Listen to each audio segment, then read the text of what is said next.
please subscribe and don't forget to press the bell icon to get notified whenever we upload a new video. एक सड़क पर हजारों लोग Sant Nirankari mission की गुरु माता सविंदर हरदेव की अंतिम यात्रा में शामिल हुए। उनका निधन रविवार को हो गया था, जिसके बाद उनका अंतिम संस्कार किया गया, जिसमें शामिल होने के लिए देश भर से उनके समर्थक दिल्ली पहुंचे। अंतिम यात्रा के दौरान संत निरंकारी मिशन की प्रमुख गुरु माता सविंदर हरदेव का पार्थिव शरीर एक ट्रक में रखा गया, जिसे फूलों से सजाया गया।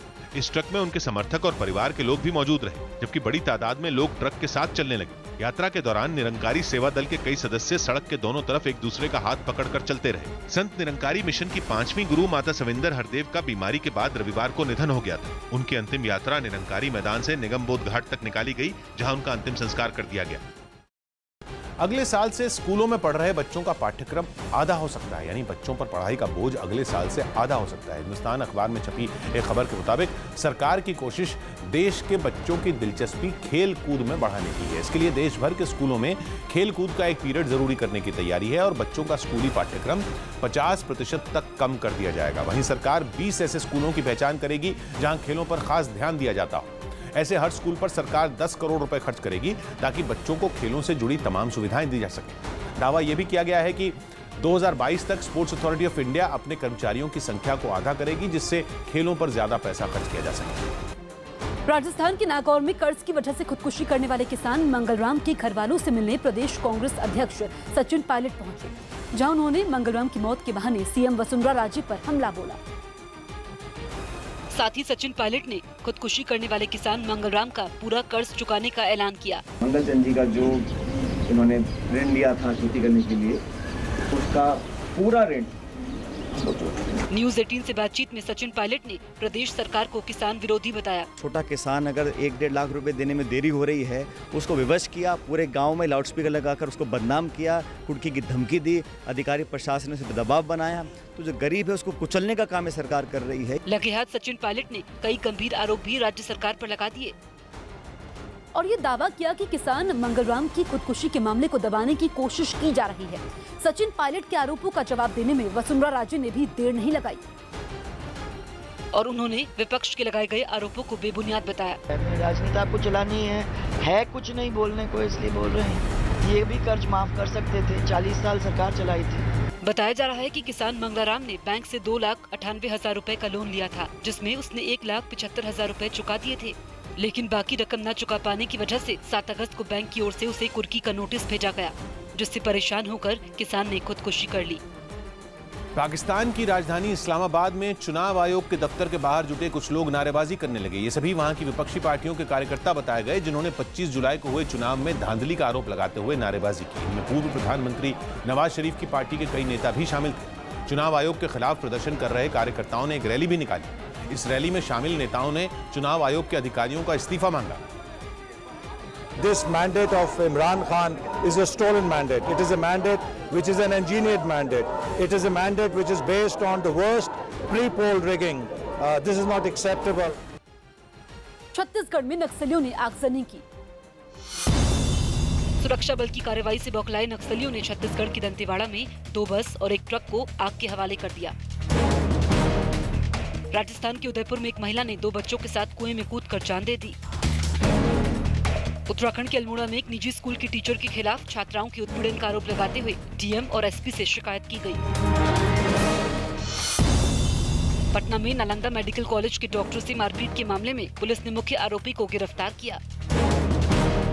राजस्थान के कोटा में वेतन बढ़ाने की मांग को लेकर वन विभाग कर्मियों ने प्रदर्शन किया। यूपी के बागपत में लोगों ने सिपाही को महिला के साथ एक कमरे से पकड़ा, जिसके बाद महिला के ससुराल वालों ने सिपाही पर रेप का आरोप लगाया। राजस्थान के छतरपुर में भीड़ में शामिल कुछ लोग पुलिस की मौजूदगी में एक लड़के को पीटने लगे। मारपीट करने वाले लोगों ने उस लड़के पर मोबाइल फोन चुराने का आरोप लगाया, जिसके बाद घटना की जानकारी पर 2 पुलिस वाले मौके पर पहुंच गए और भीड़ में शामिल लोगों को समझाने लगे। इस बीच जिस लड़के पर मोबाइल फोन चुराने का आरोप लगा, वो हाथ जोड़कर लोगों से माफी मांगने लगा, जिसके बाद भीड़ में शामिल एक आदमी ने उसकी पिटाई कर दी। पुलिस वाले ने मारपीट करने वाले लोगों को रोकने की कोशिश की, लेकिन नाकाम रहे। इसके बाद पुलिस वालों ने आरोपी से माफी मंगवाई और गुस्साए लोगों को उसके खिलाफ कड़ी कार्रवाई का भरोसा दिया। काफी समझाने के बाद भीड़ का गुस्सा शांत हुआ, जिसके बाद पुलिस वाले आरोपी को गिरफ्तार करके थाने ले गए। पंजाब के अमृतसर में एक सड़क पर टीईटी यानी टीचर एलिजिबिलिटी टेस्ट पास कर चुके कुछ लड़के लड़कियां हाथ में कटोरा लेकर भीख मांगने लगे। इस विरोध प्रदर्शन के जरिए इन लोगों ने आरोप लगाया कि आर्थिक संकट की दलील देकर सरकार उनको नौकरी नहीं दे रही। इसलिए सभी टीईटी पास लड़के लड़कियां एक बड़े से बैनर के आगे जमीन पर बैठ गए और सरकार के आर्थिक संकट को दूर करने की दलील देते हुए भीख मांगने लगे। इनमें कुछ लड़के ऐसे भी थे जो पैसों के लिए लोगों के जूतों पर पॉलिश करते दिखे। नौकरी की मांग की थी, उन्होंने सानू कहा साडे खजाने 'च पैसा नहीं है जी, असीं तुहानूं नौकरी नहीं दे सकते, तो इसलिए असीं भीख मांग रहे हैं। प्रदर्शन कर रहे लड़के लड़कियों ने दावा किया कि जब उन्होंने नौकरी नहीं मिलने की शिकायत सरकार से की तो सरकार ने उन्हें आर्थिक संकट का हवाला दिया। साथ ही दलील दी कि नौकरी देने के बाद उनको तनख्वाह देने के लिए सरकारी खजाने में पैसे नहीं है। सरकार की इस दलील से नाराज छात्र सरकारी खजाना भरने के लिए भीख मांगने बैठ गए और उन्होंने धमकी दी कि वो तब तक अपना प्रदर्शन जारी रखेंगे जब तक सरकार उन्हें नौकरी नहीं देती। जब तक आप हमारे लिए पोस्टें खाली नहीं रखें, मतलब कि पोस्टों की भर्ती नहीं करेंगे, तब तक हम ऐसे ही भीख मांगकर आपका खजाना भरने के लिए तैयार बैठे हैं। कुछ देर तक वो भीख मांगकर प्रदर्शन करते रहे, लेकिन इसी बीच कुछ ने सरकार के खिलाफ नारेबाजी भी शुरू कर दी।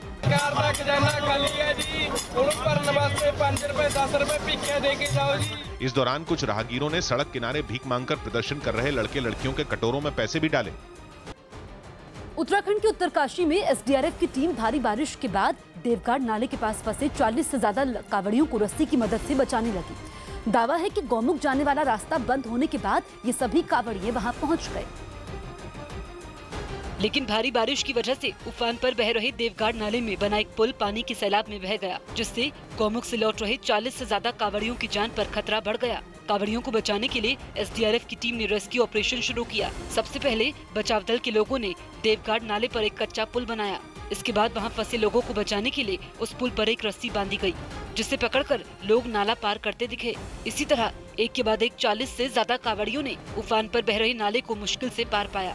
रेस्क्यू ऑपरेशन के समय बचाव दल के लोगों को कई चुनौतियों का भी सामना करना पड़ा, लेकिन उन्होंने हिम्मत नहीं हारी। जानकारी दी गई कि पहाड़ खिसकने के बाद गंगोत्री नेशनल पार्क से गौमुख तक 7 किलोमीटर के रास्ते को बंद कर दिया गया था, लेकिन इसके बाद भी कांवड़ियों का जत्था जान जोखिम में डालकर वहां पहुंच गया। यूक्रेन के एक इलाके में एक साथ कई महिलाएं एक विमान से स्काई डाइविंग के लिए कूद पड़ी। इन महिलाओं ने एक साथ स्काई डाइविंग और हवा में एक दूसरे का हाथ पकड़कर आकृति बनाने का वर्ल्ड रिकॉर्ड बनाया, जिसके लिए महिलाओं ने विमान से छलांग लगाई। विमान से कूदते ही महिलाओं ने हवा में ही एक दूसरे का हाथ पकड़ा और एक खास तरह की आकृति बनाने लगी। इस रिकॉर्ड को बनाने के लिए 19 देशों की 57 महिलाओं ने हिस्सा लिया। इसके लिए महिलाओं को 3 विमानों में बैठाकर आसमान में ले जाया गया।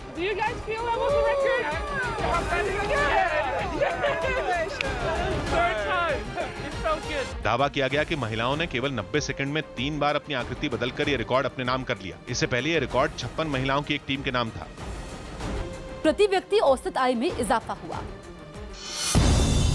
मोदी सरकार के मुताबिक पिछले 4 सालों में भारत की प्रति व्यक्ति औसत आय बढ़कर करीब 80,000 हो गई है। 11 अगस्त को कांग्रेस अध्यक्ष राहुल गांधी के दौरे की तैयारियों के मद्देनजर राजस्थान कांग्रेस ने समीक्षा बैठक की। यूपी के संभल में एक मदरसे में लड़कियों को बंधक बनाने की खबर मिलने पर पुलिस ने छापेमारी की। मध्य प्रदेश विधानसभा चुनाव में पहली बार वीवीपैट मशीनों का इस्तेमाल होने जा रहा है, जिसके लिए चुनाव आयोग ने डेमो दिया। लंदन में आज से शुरू हो रहे दूसरे टेस्ट के लिए टीम इंडिया और इंग्लैंड ने लॉर्ड्स में प्रैक्टिस की। मध्य प्रदेश के गुना में एक आदमी पर 14 साल के लड़के का यौन शोषण करने का आरोप लगा। महाराष्ट्र सरकार की एजेंसी महाडा यानी Maharashtra housing and area development authority के बनाए हुए सैकड़ों मकानों को खरीदारों का इंतजार है।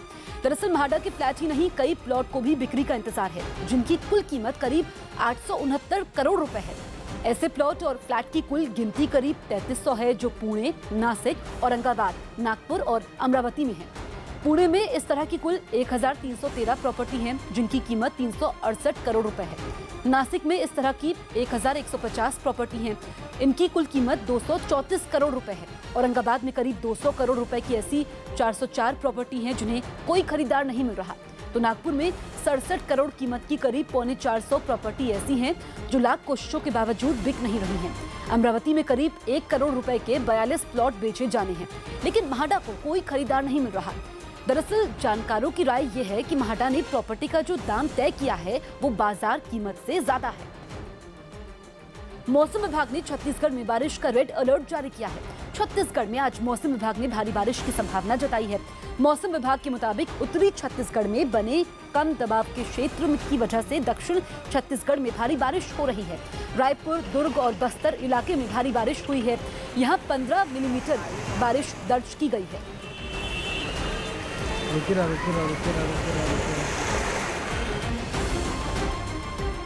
करुणानिधि के निधन के बाद उनकी समाधि की जगह को लेकर शुरू हुआ विवाद मद्रास हाईकोर्ट के फैसले के बाद ही खत्म हुआ। कोर्ट ने करुणानिधि की समाधि के लिए राज्य सरकार को चेन्नई के मरीना बीच पर ही जगह मुहैया कराने का आदेश दिया, जिसके बाद मरीना बीच पर करुणानिधि की समाधि बनाने का काम शुरू हो गया। इससे पहले बवाल तब बढ़ गया जब राज्य सरकार ने करुणानिधि की समाधि मरीना बीच पर अन्नादुरई की समाधि के पास बनाए जाने की मांग ठुकरा दी। लेकिन डीएमके सरकार के खिलाफ हाईकोर्ट चली गई, जहां उसके वकील ने दलील दी कि तमिलनाडु की 1 करोड़ जनता डीएमके समर्थक है, जिनकी भावनाएं करुणानिधि को मरीना बीच पर जगह न देने से आहत होंगी। जबकि कोर्ट में सरकार के वकील ने दलील दी कि मरीना बीच पर सिर्फ उन नेताओं की समाधि है जिनका निधन सीएम रहते हुआ। इस पर डीएमके के वकील ने कहा कि ऐसा कोई कानून नहीं है कि मरीना बीच पर सिर्फ सीएम को ही दफनाया जाए। कोर्ट ने दलीलों को सुनने के बाद आदेश दिया कि करुणानिधि की समाधि के लिए मरीना बीच पर जगह दी जाए। This victory is dedicated to our great leader Dr. Kalaignar and for the fighting spirit of our leader Mr. M.K. Stalin. Chennai के मरीना बीच पर ही एआईएडीएमके के संस्थापक और पूर्व मुख्यमंत्री एमजी रामचंद्रन और पूर्व सीएम जयललिता की समाधि है। माना जा रहा है कि सियासी विरोधी होने की वजह से राज्य की एआईएडीएमके सरकार मरीना बीच की बजाय करुणानिधि को गांधी मंडपम में जगह दे रही थी। समंदर किनारे रोज फेंके जाने वाले कचरे से जुड़े हैरान करने वाले आंकड़े सामने आए हैं। समुद्री जीवन पर शोध कर रही एक संस्था की रिपोर्ट के मुताबिक दुनिया भर में समंदर में हर दिन 92 लाख किलो कचरा फेंका जाता है। अलग अलग तरह की इतनी रस्सियां समुद्र में रोज फेंकी जाती हैं, जिन्हें जोड़कर 28 किलोमीटर लंबा तौलिया बनाया जा सकता है।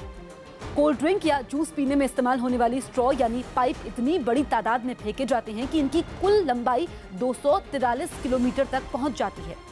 समंदर में प्लास्टिक की इतनी बोतल फेंकी जाती है कि सामान्य आकार के 5 स्विमिंग पूल भर जाए। सिगरेट के पीछे का फिल्टर वाला हिस्सा, जिसे बट कहा जाता है, वो इतनी बड़ी तादाद में फेंके जाते हैं कि केवल इन बट की कुल लंबाई 210 किलोमीटर से ज्यादा हो जाती है। अगर आंकड़ों में ही देखें तो रोज समुद्र में 24 लाख सिगरेट के बट फेंके जाते हैं।